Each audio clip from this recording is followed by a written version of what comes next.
مولانا رومی فرماتے ہیں کہ ایک شیریں زبان آدمی رات کو دوستوں کی محفل میں بیٹھ کر درزیوں کے بارے میں مزیدار قصے سنا رہا تھا۔ داستان گو اتنی معلومات رکھتا تھا کہ باقاعدہ اچھا خاصا درزی نامہ مرتب ہو سکتا تھا۔ جب اس آدمی نے درزیوں کی چوری اور مکاری سے گاہکوں کا کپڑا غائب کر دینے کے ان گنت قصے بیان کر ڈالے، تب سننے والوں میں ملک خطا کا ایک ترک جسے اپنی دانش و ذہانت پر بڑا ناز تھا کہنے لگا، اس علاقے میں سب سے گرو درزی کون سا ہے؟ داستان گو نے کہا، یوں تو ایک سے ایک ماہر فن اس شہر کے گلی کوچوں میں موجود ہے، لیکن پورش نامی درزی بڑا فنکار ہے۔ اس کے کاٹے کا منتر ہی نہیں، ہاتھ کی صفائی میں ایسا استاد کہ کپڑا تو کپڑا آنکھوں کا کاجل تک چرا لے اور چوری کا پتہ نہ لگنے دے۔ ترک کہنے لگا، لگا لو مجھ سے شرط، میں اس کے پاس کپڑا لے کر جاؤں گا اور دیکھوں گا کہ وہ کیوں کر میری آنکھوں میں دھول جھونک کے کپڑا چراتا ہے۔ میاں کپڑا تو درکنار ایک تار بھی غائب نہ کر سکے گا۔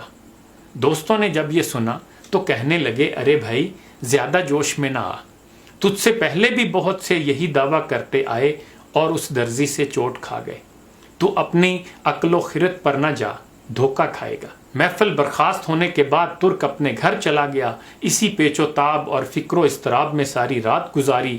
صبح ہوتے ہی قیمتی اطلس کا کپڑا لیا اور پورش درزی کا نام پوچھتا پوچھتا اس کی دکان پر پہنچ گیا۔ درزی اس ترک گاہک کو دیکھتے ہی نہایت ادب سے کھڑا ہو کر تسلیمات بجا لایا۔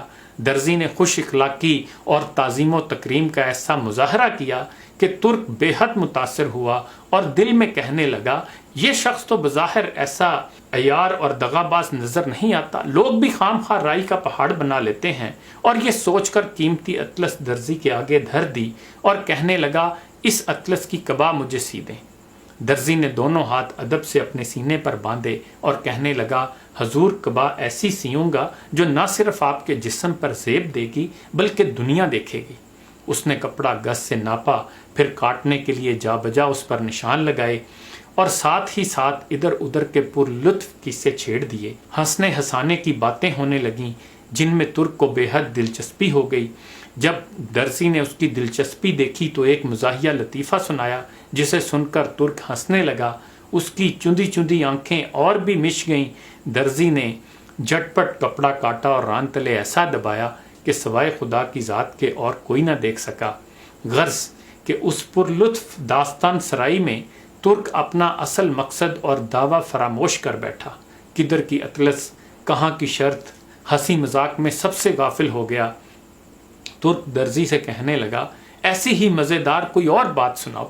درزی نے پھر چرب زبانی کا مظاہرہ کیا۔ ترک اتنا ہنسا کہ اس کی آنکھیں بالکل بند ہو گئیں۔ ہوش و حواس رخصت، عقل و خرد الوداع۔ اس مرتبہ درزی نے پھر کپڑا کاٹ کر ران تلے دبا لیا۔ ترک نے چوتھی بار مذاق کا تقاضا کیا تو درزی کو کچھ حیا آ گئی اور کہنے لگا، مزید تقاضا نہ کر، اگر ہنسی کی اور بات کہوں گا تو تیری قبا تنگ ہو جائے گی۔ مولانا رومی نصیحت فرماتے ہیں کہ جانتے ہو وہ ترکی کون تھا، دغاباز درزی کون تھا، اطلس کیا ہے اور ہنسی مذاق کیا ہے، کینچی کیا ہے اور قبا کیا چیز ہے، تو سنو، وہ غافل ترک تیری ذات ہے جسے اپنی عقل و خرد پر بڑا بھروسہ ہے۔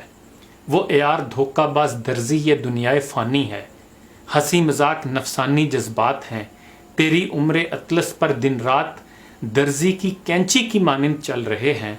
دل لگی کا شوق تیری غفلت ہے۔ اطلس کی قبا تجھے بھلائی اور نیکی کے لیے سلوانی تھی اور وہ فضول مذاق اور کہکہوں میں تباہ و برباد ہو گئی۔ اے عزیز، اپنے ہوش و حواس درست کر، ظاہر کو چھوڑ، باطن کی طرف توجہ کر۔ تیری قیمتی عمر کی اطلس لیل و نہار کی کینچی سے دنیا کا مکار درزی ٹکڑے ٹکڑے کر کے چرائے جا رہا ہے اور تو ہنسی مذاق میں مشغول ہے۔